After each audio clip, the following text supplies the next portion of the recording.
The moment it began, it didn't feel like a headline. It felt like a whisper, a quiet ripple that moved through social media before anyone could trace where it started. One photo, one report, one name tied to a city that represents power, money, reinvention.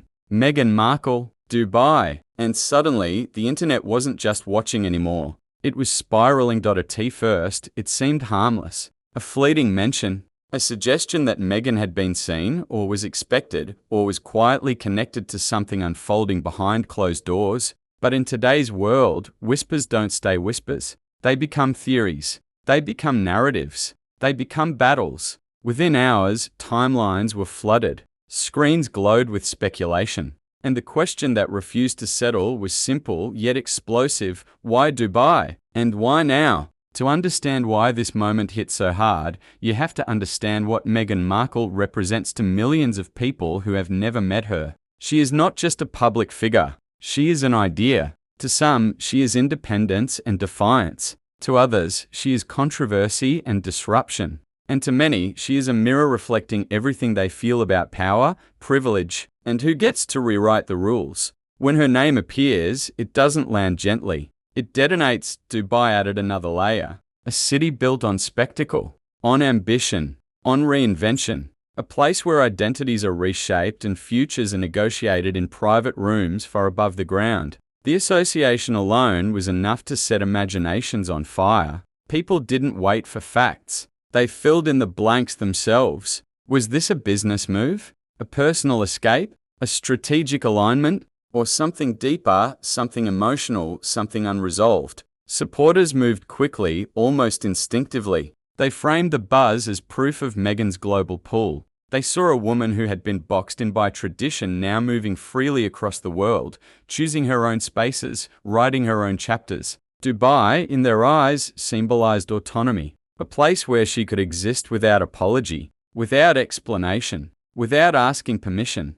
And the excitement was palpable. Messages poured in, celebrating her reach, her relevance, her ability to command attention without uttering a single word, but the backlash was just as fast. Critics seized the moment, dissecting every angle. They questioned motives, timing, authenticity. They argued that nothing about this was accidental, that the buzz itself was the point. To them, Dubai wasn't just a location, it was a statement, and they weren't willing to accept that statement at face value. They asked why someone who had spoken so often about values, struggle, and empathy would be drawn to a city synonymous, at least in the public imagination, with extreme wealth and exclusivity. As the hours passed, the story grew heavier, not because new information emerged, but because the internet began arguing with itself. Threads turned into battlegrounds. Comment sections became emotional dumping grounds. People weren't just talking about Meghan anymore. They were talking about themselves,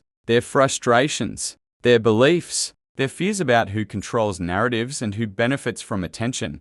Some users went digging through the past, pulling up old interviews, old statements, old moments, trying to connect invisible dots. Others pushed back, accusing critics of obsession, of projection, of refusing to let a woman exist without scrutiny. The divide widened, and the more it widened, the harder it became to see what had actually started all of this.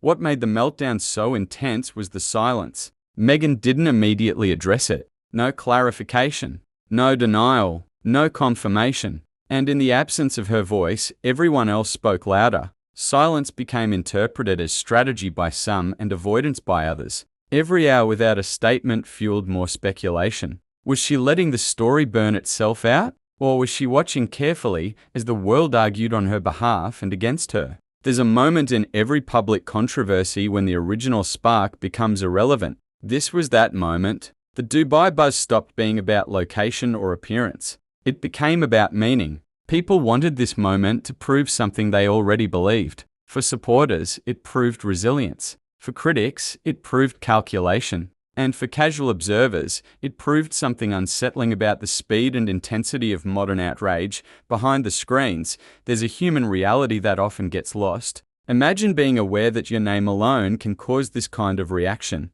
that a rumor or a sighting or a suggestion can pull millions into emotional debate. Does that feel empowering or exhausting? Does it feel like freedom or like a cage built from attention? The irony is that Meghan has spoken before about the cost of visibility, about the pressure of being interpreted rather than understood. And yet here it was again, playing out in real time. The Dubai buzz wasn't just another headline. It was a reminder that she exists in a space where neutrality is impossible, where every move, real or imagined, is treated as symbolic. Media outlets added fuel, as they often do. Headlines leaned into extremes. Some celebrated the buzz as glamorous and bold. Others framed it as tone-deaf and provocative. Each article pulled in more readers, more comments, more heat. And the algorithm rewarded it all. Outrage kept people scrolling. Praise kept them sharing. And the story kept growing even as its foundation remained shaky. What's fascinating is how little concrete information was needed to sustain the meltdown. This wasn't about a confirmed deal or a public speech. It was about association, about possibility, about the stories people wanted to tell themselves. And that's what made it so powerful. The internet didn't just react. Its CEO created the narrative. As days passed, some voices tried to slow things down. They asked practical questions. What do we actually know? What is confirmed? What is assumption? But those voices struggled to be heard. Calm doesn't travel as fast as emotion. Nuance doesn't trend the way conflict does. And so the meltdown continued, fueled by certainty, built on speculation. At its core, this moment exposed something uncomfortable. Not about Meghan, but about the audience watching her. Why does her presence provoke such intense reactions? Why do people feel personally invested in interpreting her choices? Is it because she challenged an institution that thrives on silence? Is it because she refused to stay in a role written for her? Or is it because she represents a kind of change that makes people uneasy? Dubai became a symbol because symbols are easier to argue about than people. It allowed both sides to project their narratives without confronting the complexity of a real human being navigating a global spotlight. And in that sense, the meltdown wasn't accidental. It was inevitable. Eventually, as all online storms do, this one began to fade. New topics emerged, new controversies demanded attention. But the residue remained. Screenshots, opinions, a reinforced sense that Meghan Markle, wherever she goes, will never simply be there. She will always be interpreted, and maybe that's the emotional twist buried inside this story. The realization that the internet meltdown wasn't sparked by Dubai at all. It was sparked by unresolved feelings about a woman who refuses to fit neatly into any box. A woman who, whether intentionally or not, exposes the fault lines in how we consume celebrity, power, and narrative. So the question lingers, unanswered. Was this moment a strategic move? Or just another example of the world projecting meaning onto silence? Did Meghan ignite the buzz? Or did the internet light the match itself? And perhaps the most unsettling question of all, if one name can cause this much chaos without a single confirmed detail, what does that say about the stories we choose to believe? The meltdown may have cooled, but the tension hasn't disappeared. It's waiting for the next whisper, the next association, the next moment when the internet once again decides that this story isn't finished yet.